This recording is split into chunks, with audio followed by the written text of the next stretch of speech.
Hello, welcome to Lalu's kitchen. നമ്മളിന്ന് ഉണ്ടാക്കാൻ പോകുന്നത് ഒരു ചിക്കൻ കറിയുടെ റെസിപ്പിയാണ് കേട്ടോ. ഇത് ഞാൻ ഉണ്ടാക്കിയതല്ല, വീട്ടിൽ നിന്ന് ഉമ്മ എടുത്ത് അയച്ചു തന്നിട്ടുള്ളതാണ്. അവർ ഇന്ന് ഉണ്ടാക്കിയിട്ടുള്ളൊരു ചിക്കൻ കറിയുടെ റെസിപ്പിയാണ് കേട്ടോ. അപ്പോൾ ചിക്കനൊക്കെ നന്നായിട്ട് കഴുകി വെച്ചിട്ടുണ്ട്, സവാള അരിഞ്ഞ് വെച്ചിട്ടുണ്ട്. കുനുകുനാന്നായിട്ടാണ് സവാള അരിഞ്ഞേക്കണേ. പിന്നെ ഇഞ്ചി, വെളുത്തുള്ളിയും പച്ചമുളകും ഒക്കെ നന്നാക്കി വെച്ചിട്ടുണ്ട്. അതെല്ലാം കൂടിയിട്ട് മിക്സിയിലിട്ട് നന്നായിട്ട് അവർ അടിച്ചെടുക്കുകയാണ്.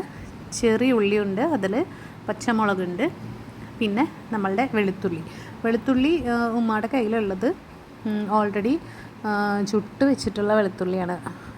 ഫ്രഷ് ആയിട്ടുള്ള വെളുത്തുള്ളിയല്ല, ചുട്ട് വെച്ചിട്ടുള്ള, അതായത് പുഴുങ്ങിയൊക്കെ വെച്ചിട്ടുള്ള വെളുത്തുള്ളിയാണ് കേട്ടോ.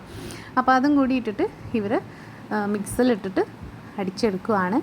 അപ്പോൾ ഉമ്മയാണ് ഇത് ചെയ്തുകൊണ്ടിരിക്കണത്. ഇതിൽ കാണുന്ന കൈകളൊക്കെ എൻ്റെ ഉമ്മയുടെ കൈകളാണ് കേട്ടോ. അപ്പോൾ മിക്സിയുടെ ടോപ്പൊക്കെ നന്നായിട്ട് മുറുക്കി അടച്ചിട്ട് പുള്ളിക്കാരത്തി അത് അരച്ചെടുക്കുകയാണ്.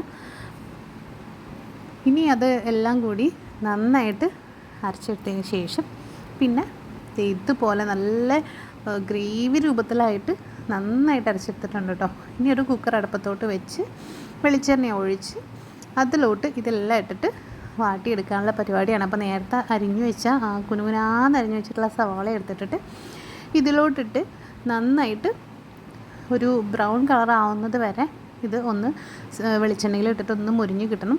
ഉമ്മ അങ്ങനെയാണ് സാധാരണ ചെയ്യാറുള്ളത്. അപ്പോൾ വെളിച്ചെണ്ണയിലിട്ട് സവാള നന്നായിട്ട് മൂപ്പിച്ചെടുക്കുകയാണ്. അതിന് ശേഷം നമ്മൾ നേരത്തെ അരച്ച് വെച്ചിട്ടുള്ള നമ്മളുടെ ഇഞ്ചിയും വെളുത്തുള്ളിയും പച്ചമുളകും ഒക്കെ കൂടി നമ്മൾ നേരത്തെ അരച്ച് വെച്ചിട്ടില്ലേ, ചെറിയ ഉള്ളിയും ഒക്കെ കൂടി അരച്ച് വെച്ചത് ഇതിലോട്ട് മിക്സ് ചെയ്ത് കൊടുക്കുകയാണ് ചെയ്യുക. അതിനിടയിൽ തക്കാളി അരിഞ്ഞതും കൂടി ചേർത്ത് കൊടുക്കാറുണ്ട്. അപ്പോൾ നമ്മൾ ഇഞ്ചിയും വെളുത്തുള്ളിയും പച്ചമുളകും ഒക്കെ അരച്ചത് ഇതിലോട്ട് മിക്സ് ചെയ്ത് കൊടുത്തിട്ടുണ്ട്. പിന്നെ തക്കാളിയും ചെറുതാക്കി, നമ്മൾ സവാള ചെറുതാക്കിയിട്ട് അരിഞ്ഞിട്ടുള്ളത് കൊണ്ട് തക്കാളിയും ചെറുതാക്കിയിട്ട് തന്നെ അരിഞ്ഞെടുക്കണം.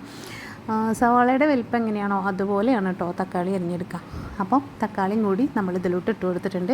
എത്ര എണ്ണം എടുത്തു എന്നൊന്നും എൻ്റെ അടുത്ത് പറഞ്ഞിട്ടില്ല. എനിക്ക് വീഡിയോ അയച്ചു തന്നിട്ടുള്ളൂ. ഞാനിപ്പോൾ അവിടെ ഇല്ലാത്തത് കൊണ്ട് വീഡിയോ ആണ് എനിക്ക് കിട്ടിയേക്കുന്നത്. അപ്പോൾ ഇത് ചാനൽ ഇട്ടോളൂ എന്ന് പറഞ്ഞിട്ടാണ് എനിക്ക് അയച്ചു തന്നേക്കുന്നത്. അപ്പോൾ അതുകൊണ്ട് ഞാനിതിൻ്റെ അളവും കൗണ്ടും ഒന്നും പറയുന്നില്ല. അപ്പോൾ ഇതെല്ലാം കൂടി നന്നായിട്ട് വഴന്ന് വന്നതിന് ശേഷം നമുക്ക് നേരത്തെ കഴുകി വെച്ചിട്ടുള്ള ചിക്കനും കൂടി ഇതിലോട്ട് ഇട്ട് കൊടുക്കണം. അപ്പോൾ അതിന് ശേഷം കുറച്ച് മസാല പൊടികളൊക്കെ ഇട്ടിട്ടുണ്ട്. നമ്മളുടെ കറി മസാല, ഗരം മസാല എന്നൊക്കെ പറയും, ഗരം മസാല ഇട്ട് കൊടുത്തിട്ടുണ്ട്. പിന്നെ മഞ്ഞൾപ്പൊടി, മുളക് പൊടി, മല്ലിപ്പൊടി പുള്ളിക്കാരത്ത് എപ്പോഴും കുറച്ച് കൂടുതൽ ഇടാറുണ്ട്. ഒരു ഗ്ലാസ് മല്ലിപ്പൊടിയൊക്കെ ഇടാറുണ്ട് കേട്ടോ. ഞാൻ അത്രയും ഇടില്ല, പക്ഷേ ആൾ നന്നായിട്ട് മല്ലിപ്പൊടി ഇടാറുണ്ട്. കാരണം ഗ്രേവി നല്ല കുറുകിയിരിക്കണമെങ്കിൽ മല്ലിപ്പൊടി വേണമെന്ന് പറയും. അപ്പോൾ മല്ലിപ്പൊടി ചട്ടിയിൽ വെച്ച് ചൂടാക്കിയിട്ടൊക്കെയാണ് ഇട്ട് കൊടുക്കാറുള്ളത്. അപ്പോൾ ഇതൊക്കെ ഇട്ട് മിക്സ് ചെയ്തതിന് ശേഷം നമ്മൾ ഗരം മസാലയൊക്കെ ഇട്ടിട്ട് ഉപ്പൊക്കെ ഇട്ടതിന് ശേഷം ചിക്കനൊക്കെ അടുപ്പത്തോട്ട് ഇട്ടിട്ടുണ്ട്. ഇനി ചിക്കൻ അടച്ചു വെച്ച് വേവിക്കുകയാണ്. അപ്പോൾ നമ്മൾ പള്ളിയിൽ നിന്ന് നെയ്ച്ചോറുമായിട്ട് പാപ്പ വന്നിട്ടുണ്ട്. അപ്പോൾ പള്ളിയിൽ നിന്ന് നല്ല സൂപ്പർ നെയ്ച്ചോറ് കിട്ടിയിട്ടുണ്ട്. കുഞ്ഞരി കൊണ്ട് വെച്ചിട്ടുള്ള നല്ല നെയ്ച്ചോറ്. അപ്പോൾ നെയ്ച്ചോറും കൂട്ടി ഈ ചിക്കൻ കറിയും കൂട്ടി ഇനി നല്ലൊരു പിടി പിടിക്കണം. അപ്പോൾ അതിനുള്ള പരിപാടിയാണ്. അപ്പോൾ നമ്മൾ ചിക്കൻ കറിക്ക് ഇത് റെഡി ആയിട്ടുണ്ട്. ചിക്കൻ അറിയാമല്ലോ, കുറച്ച് നേരം വേവിച്ചെടുക്കാവുന്നേ ഉള്ളൂ, അധികം വേവില്ലാത്തൊരു സംഭവമാണ്. അപ്പോൾ ചിക്കൻ കറിയൊക്കെ വെന്ത് കിട്ടിയിട്ടുണ്ട്. നമ്മളുടെ നെയ്ച്ചോറ് നമ്മൾ വിളമ്പി തുടങ്ങിയിട്ടുണ്ട്. നെയ്ച്ചോറും ചിക്കൻ കറിയും നല്ല അടിപൊളി കോമ്പിനേഷനാണ്. ബീഫാണ് കുറച്ചും കൂടി നെയ്ച്ചോറിലേക്ക് കംഫർട്ടബിൾ എന്നെല്ലാവരും പറയാറുണ്ട്. പക്ഷേ ചിക്കൻ കറിയും നല്ല ടേസ്റ്റാണ് കേട്ടോ. നെയ്ച്ചോറിലേക്ക് അടിപൊളിയാണ്. അപ്പം എല്ലാവരും ഒന്ന് ട്രൈ ചെയ്ത് നോക്കാം. Okay, thank you.